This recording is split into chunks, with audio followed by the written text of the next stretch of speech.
Hello दोस्तों।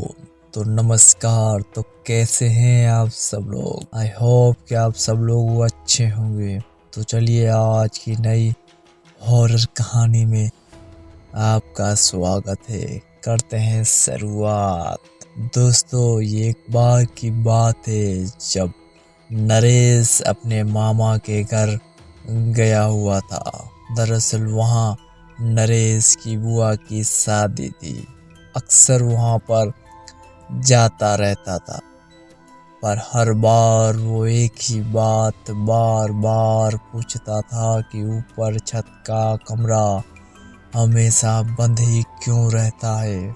तो नरेश को रिटर्न में जवाब में उसे एक ही बात अक्सर सुनने को मिलती कि वो एक स्टोर रूम है, इसीलिए वो हमेशा बंद ही रहता है।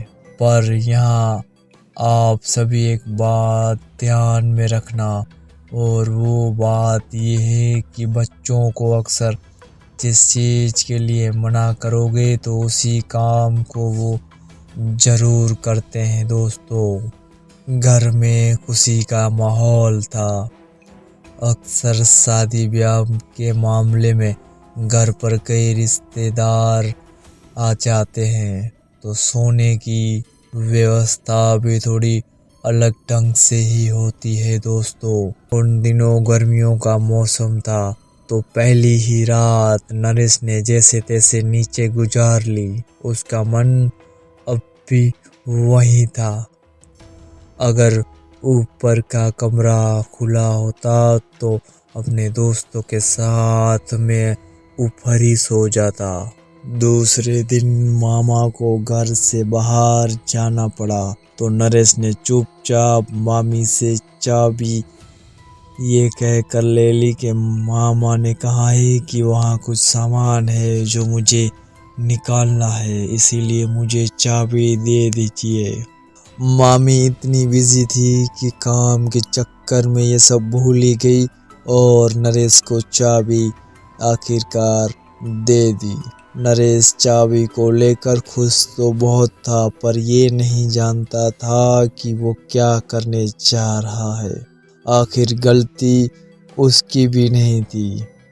बच्चे अक्सर ऐसा ही करते हैं। दोस्तों नरेश ने जल्दी से जाकर ऊपर वाले कमरे का दरवाजा फटाक से खोल दिया।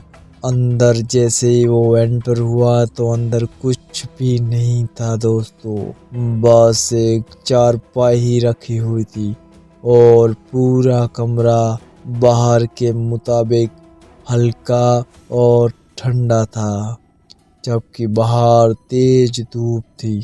नरेश अपने दोस्तों के साथ पूरा दिन उसी कमरे में ही रहा।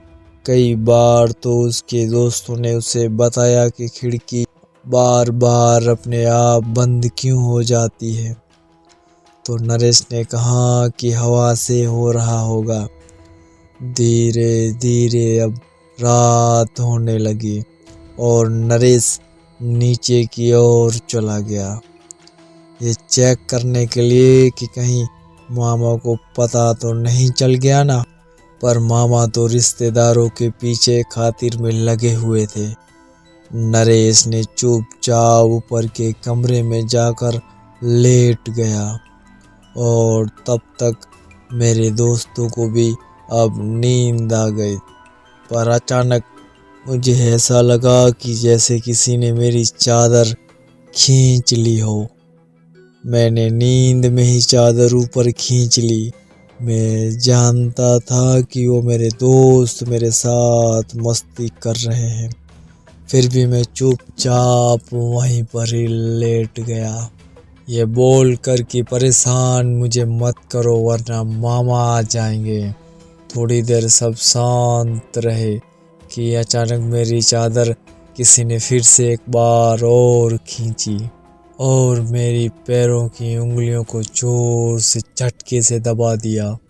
मैं बोलता रहा कि मत करो प्लीज़, मुझे सोने दो, कि तभी एक सफ़ेद परछाई मेरे मुंह के सामने से आ गई और मैं जोर से चिल्लाया। मेरी आंखें बंद थी तो मेरे दोस्तों ने मुझे उठाया और बोलने लगे कि क्या हुआ नरेश, क्या हुआ। मेरे पूरे चेहरे पर पसीना ही मंडरा रहा था।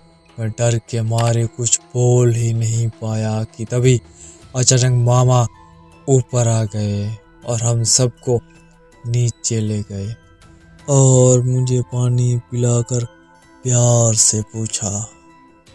और जब मैंने बताया तो सारे रिश्तेदार डर गए और फिर मुझे मामा ने बताया कि उस कमरे में एक किराएदार रहता था जिसने फांसी लगा ली थी, पर वो आदमी बिल्कुल भी बुरा नहीं था, बस चुपचाप रहता था, इसलिए शायद आज तक उसने किसी को नुकसान बिल्कुल भी नहीं पहुंचाया।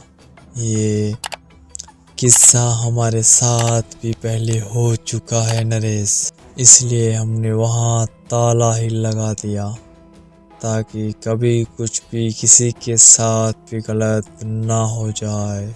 दोस्तों, इसके बाद मामा ने शादी हो जाने के बाद रिश्तेदारों के कहने पर वो कमरा ही तुड़वा दिया और उसका सारा सामान मलबे में फेंकवा दिया।